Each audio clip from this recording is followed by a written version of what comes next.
Well, this time last year, it was really the Kirk Cousins watch. He was the marquee free agent. We were waiting for those dominoes to fall after he made a decision.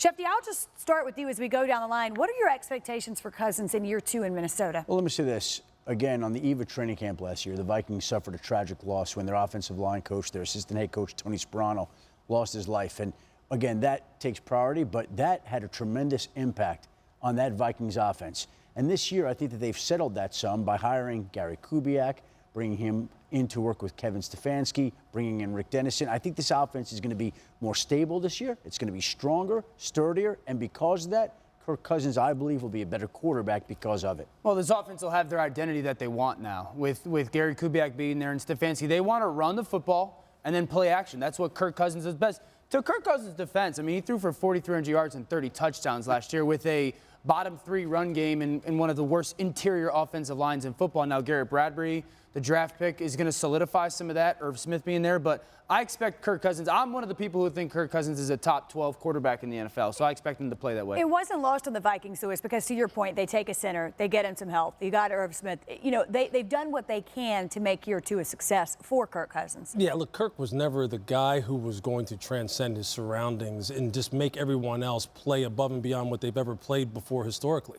So I think they realized that. They realized that despite all the money that they paid to him in terms of guaranteed money, they still were going to have to build a strong football team around him.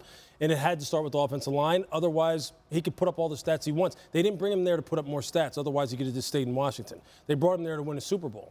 Simple as that. Whether people like that or not, that's why they made the move at that position in particular. They said, this is the difference, but it needs to be the difference in conjunction with the offensive line and running game getting going. So where are the holes now? What else needs to improve to make sure that this team as a whole is successful? Well, that's a great question. I think really what it comes down to now is about, look, if the offensive line can gel and it stays healthy, and the running backs stay healthy, they have tremendous perimeter weapons with the addition now of Irv Smith Jr. Defense, they should be strong. That's Mike Zimmer's calling card. Really, where are the holes? I don't really know. I mean, it's really not one of those types of situations. I think now it's about just executing and having luck go their way. You mentioned Mike Zimmer. Is he on the hot seat at all, Schefter, after this season? I don't see that. You have an established coach who his players like. And, again, I think in this league, when coaches don't win, they don't win consistently. You know the questions are going to come up.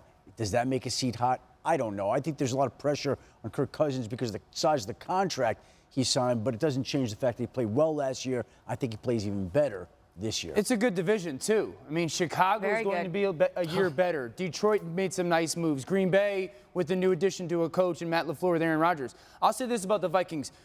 Playing against that team so many times, last year's defensive performance, especially early on, was more of an anomaly than their reality. Anthony Barr, don't forget, went to the Jets and decided to come back because he believes that there's something special happening in Minnesota. So I believe, just in totality, as the football team, they'll be a lot better. Kirk Cousins is too good of a player for him to not have another really good year. For a football team, though, that is really right now, their success really is determined by whether or not they make it to the Super Bowl. It's not about even winning the division, but if you just look at the division, you could easily say they may be the 3rd best team in their own division. No doubt.